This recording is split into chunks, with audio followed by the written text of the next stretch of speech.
Samy teo ampiasain'Andriamanitra daholo. Indrindra moa tsika tanora rehefa le mahafantatra an' Jesosy iny fa tsy mampiasa olona kanosa nefa Andriamanitra ary ao fandaharana. Tonga sondray ato anatin'ny fandaharana ny atanorana faly miarabanao izay efa mpanaraka dia tonga soa koa anao izay vao nanaraka ampandroso anao ity fandaharana ity. Joana Razanakoto miaraka aminao. Izao ny fandaharantsika hoe tsy mampiasa olona kanosa Andriamanitra. Amin'ny fomba ahoana moa izany ny ampiasain'Andriamanitra anao tanora raha ohatra ka hoe eny an-dalana ary ianao ohatra hoe miaraka misakafo amin'olona dia tsy sahy mivavaka ianao fa ohatran'ny hoe tonga dia tapitra dia na hoe efa ao am-pokony ianao mivavaka dia na koa hoe tsy sahy miteny ianao hoe izaho mamaky baiboly ohatran'ny hoe mahamenatra anao hoe izaho nge manana ny tenin'Andriamanitra atao anatiko, ny tenin'Andriamanitra nge mampandroso anahy, ny tenin'Andriamanitra nge mampahery anahy.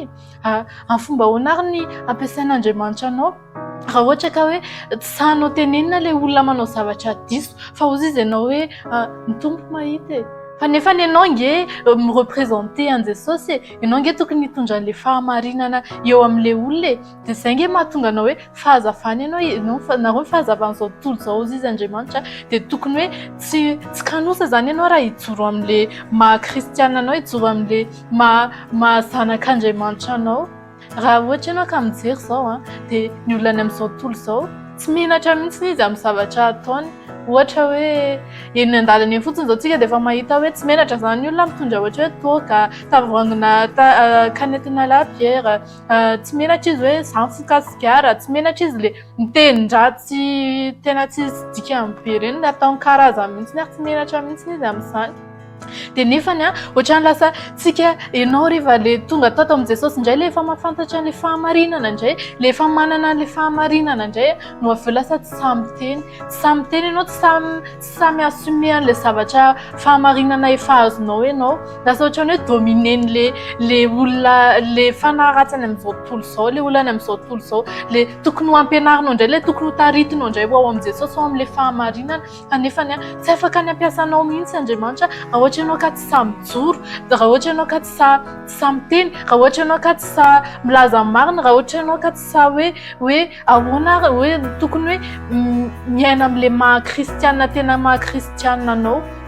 Dikan'izany aza kanosa, aza matahotra, aza mieritreritra hoe ahoana izany raha tsy mety ity zavatra ataoko ity, raha tsy mety amin'ny anina nefa ilay olona amin'io tsy manana ilay fahamarinana koa. Ianao nge manana ilay fahamarinana, ianao nge manana an' Jesosy nge ilay nanamarina anao ianao nge tsy natao hampangainy devoly fa ianao nge natao efa natsangan'Andriamanitra indray. Dia izay tsy mampiasa olona kanosa Andriamanitra dia miala aminy fahakanosanao io. Hozy izy ny tenin'Andriamanitra hoe fa tsy fanahosa fa fanahy-mahery hozy izy nomen'Andriamanitra anareo, fa tsy fanahosa nomen'Andriamanitra antsika hozy izy fa fanahy-mahery ilay ao anatinao. Matoa Andriamanitra mampiasa dia olona sazy ny ampiasainy. Rehefa mamaky an'ity baiboly ity ianao dia ity baiboly ity dia hozy izy ny tenin'Andriamanitra. Rehefa mamaky ny tenin'Andriamanitra ianao dia mahita ianao olona sahy ihany tonga dia hoe andao hidirana rangaha fa tsy maninona na mety maty azany ny andao hidirana any ihany lafaoro mirehatra afo impito fa Andriamanitra rangaha mamonjy anay. Ny olona sahy ihany manao an'izany, ny olona sahy ihany miady amin'ny Goliatana dia ohatran'ny hoe kely ary izy ny hita fa lehibe izy ny fantany hoe lehibe ao amin'i Jesosy. Ny olona sahy ihany no hoe iodikodiny impito mandany Jeriko nefa zavatra insensé be ilay izy fa avy izy nandresy. Sahy satria mahafantatra an'ilay Andriamanitra miaraka aminy.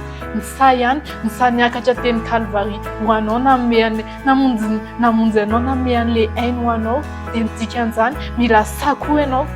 Teo ampiasain'Andriamanitra ianao aza kanosa ianao fa sahy ianao miteny, sahy ianao mijoro, sahy ianao mampiseho an'ilay fahazavanao anatinao. Aza takomana ilay fahazavanao anatinao fa Andriamanitra no miaraka aminao. Dia izay ny fandaharantsika androany aza kanosa fa tsy mampiasa olona kanosa Andriamanitra. Mankasitraka indrindra nanaraka ny fandaharana hatramin'ny farany. Joana Razanakoto miaraka taminao. Tahin'i Jesosy.